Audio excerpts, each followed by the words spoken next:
What's good? What's good? We back. It's your boy B and welcome back to Bryce Reacts. We're here with another one. Today we're reacting to Joe Budden, getting into some Jay-Z conversations, along with some other Jay-Z conversations tied into Rock Nation or tied into Charlamagne actually being fired by Jay-Z in the past, and that's probably why he knows to pipe down when it comes to Jay-Z's name in the present.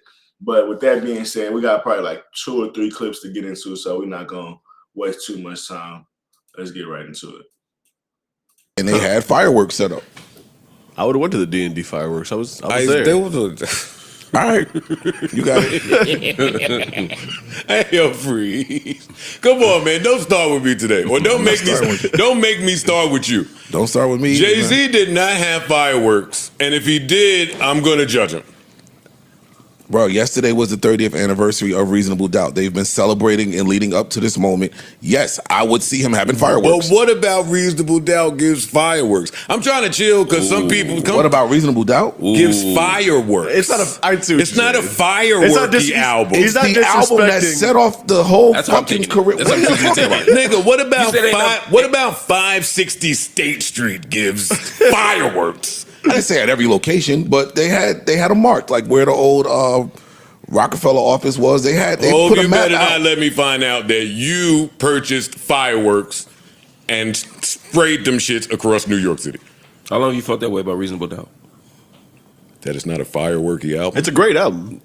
It's not. It's not. There's nothing to be saved about. It's not a fireworky album. I'm trying to get the Clippers. Though. What song? My guy Dell too. That's my man though. I get where Mark was going because Joe is very shady. Joe is very petty. Joe knows when he says things, even when he's not trying to quote unquote disrespect them, how it could come off. He's one of the kings of doing shit like that. Even in his rapping, that's something that he kind of participated in with the subs and stuff like that. So I don't necessarily think he's trying to get direct disrespect off to Reasonable Doubt, but it does feel like ironic or just in sync with all the other conversations I've been hearing from like when Future brought up Reasonable Doubt, or even Mark Lamont and Torre was talking about Reasonable Doubt. And then you get this conversation talking about Reasonable Doubt after Joe Budden said he kind of was waiting to get some of his Jay-Z takes off to post right after the I guess the concert that they're going to in a couple of weeks or whatever it is. So I do feel like there is some maybe potential backpedaling from Joe Budden's part as far as like not just being 100% a Hove Avenger, which we've seen him and Charlamagne and many others do, Ebros and many of those likes of New York media do before. And I think even Charlamagne I even think Ed kind of brought that up. And he was like, I just can't get with the fact that so many of the guys that I fuck with for so long are just Hove Avengers. And I think he ended up saying how like Joe Budden he respects Joe Budden for being a little different in this situation and how he's been responding. But trying to find the other Jay-Z combo, this is it right here. They've not liked each other. I don't believe that. I think that you're buying into the internet narrative. But Drake takes subliminal shots at Jay all the time. Who? Say it again? Drake takes subliminal shots at. Exactly, but I don't think Jay thinking about Drake. But but he referenced him in the freestyle just now. Because Drake took 1,000,000 shots at him on Iceman. So that's what I'm saying. So clearly, if I had hair like that, I wouldn't give a shit. Man. If I was 56 years old with a head of hair like that. But like, so this is gonna go into another video that we kind of gonna get into with Akademiks. But even if Charlamagne is right, the only reason that Jay-Z responded to Drake was because of all the dissing in Iceman, and it was warranted to like, nigga, you're not gonna keep talking about my name. I am Hove. I gotta say something. I can understand that narrative. But to then back that statement by saying, I don't think Hove think about Drake at all, that's where I start to be like, you're losing me. From the title situation to Drake surpassing him, it's from the torch situation. Or technically Jay-Z having to pass the torch to Drake in many different moments where they, actually rap together and stuff like that. And where you always seen that was a passing of the torch moment for the most part.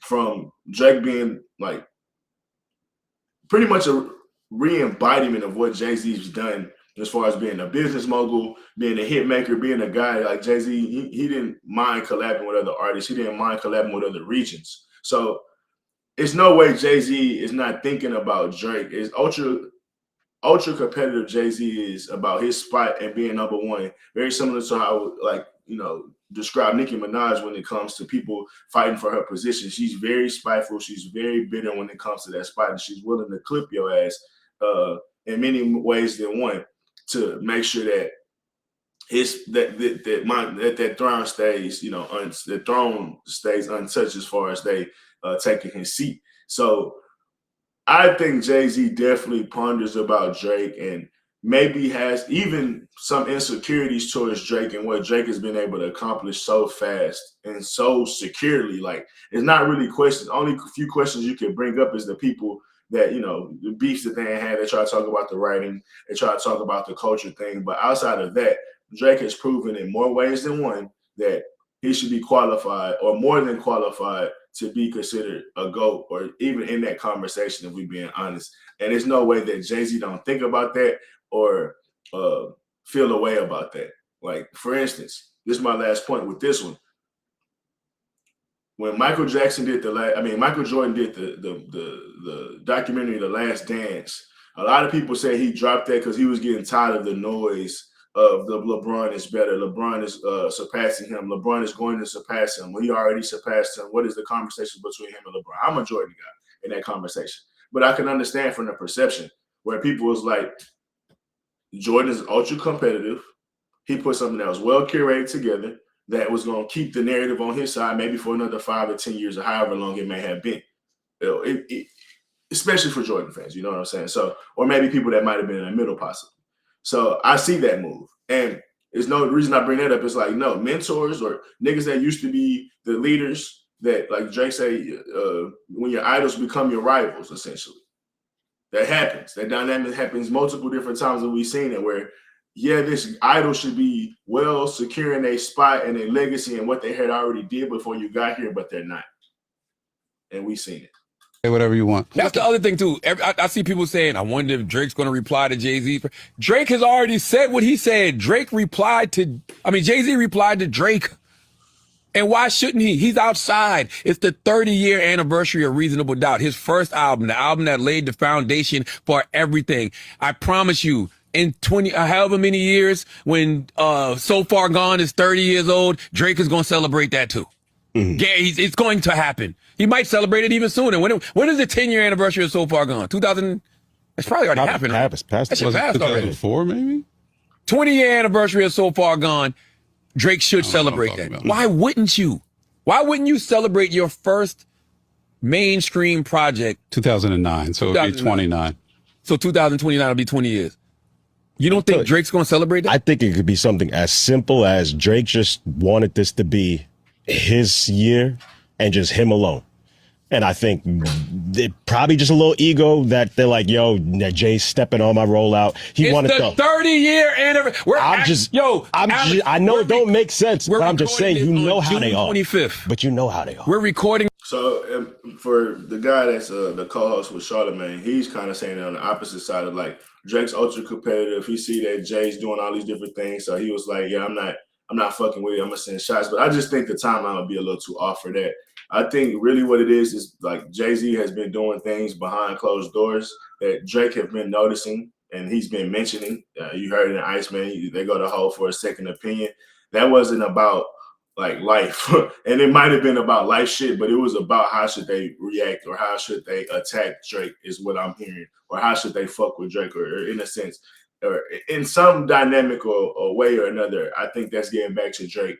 And he don't like those things. He don't feel like Hov has his best interest, and Hov would do things despite him if he had the opportunity. And I think Drake has been seeing that. And whether he's going to say, I don't think Drake has came out and said directly what it has been, but he's definitely showed you he has a problem with him. And I think it's way beyond some, he's trying to step on his rollout shit.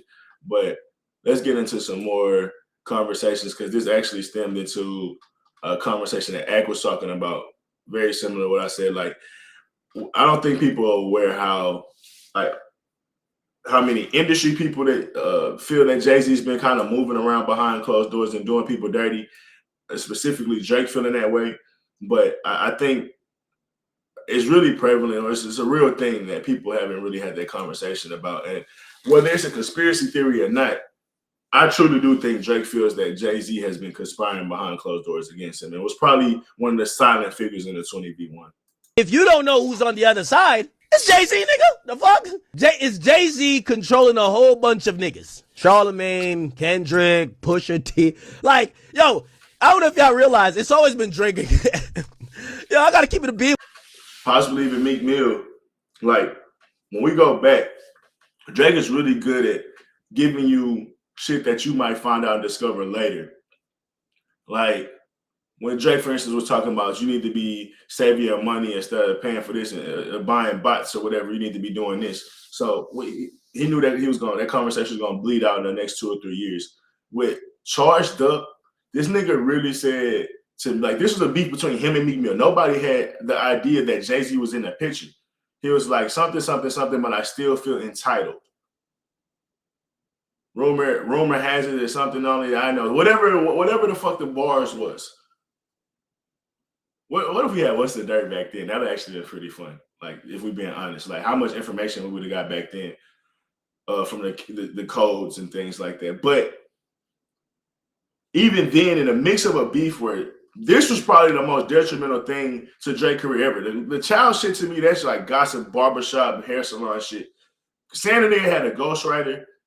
How he responded to that was super fucking critical. How he came back from that was super fucking critical to his legacy. And I think he did that shit pretty quickly, if you ask me. But my fucking cat is in the fucking closet. Give me a second. God damn it.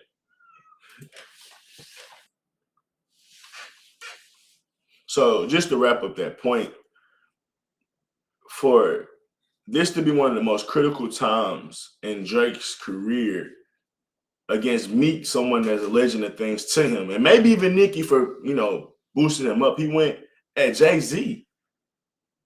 And why? Maybe because he felt like once he didn't sign a title deal, he started feeling that Jay-Z was doing weird shit behind closed doors. In front of his face, yeah, I do a feature with you, Drake. Yeah, I fuck with you, Drake. Yeah, I think you have an amazing legacy, and I love where your trajectory is going. But behind closed doors, he like, I do not fuck with that kid. And I think Drake is pretty aware of that. So like I said, he brought up, Akademiks brought up Charlamagne. He brought up, who else he brought up? Pusha T and maybe one other person, I can't think of the name.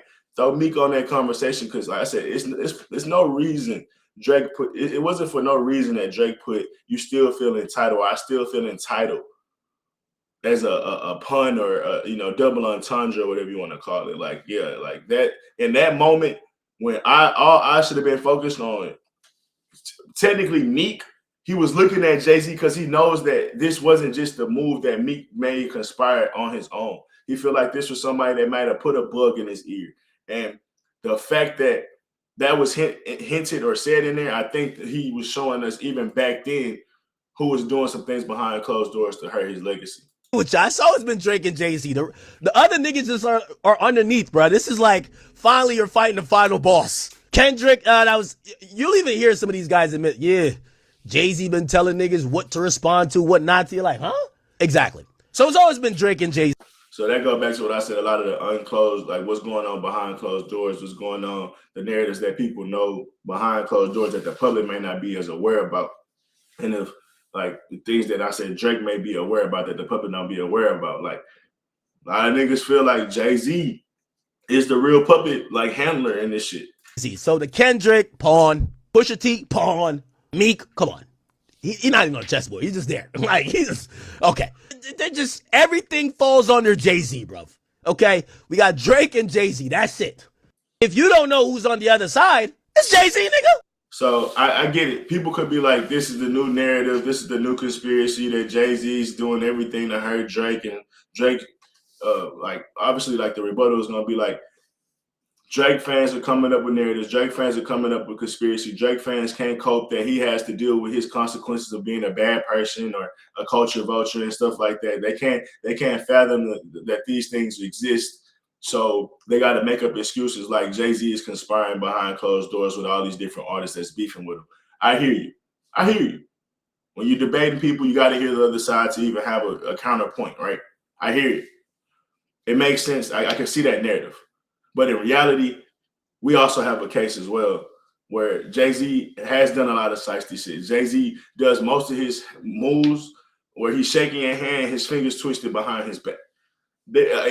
There's so many examples where we could look at him having like super character flaws when it comes to, you know, fucking with people or not fucking with people that outside of his you know, immediate circle. Who talked about that? It was Tony A or Uncle Murder. You know, it's like if you're not in Jay-Z's immediate circle, you could call it raps.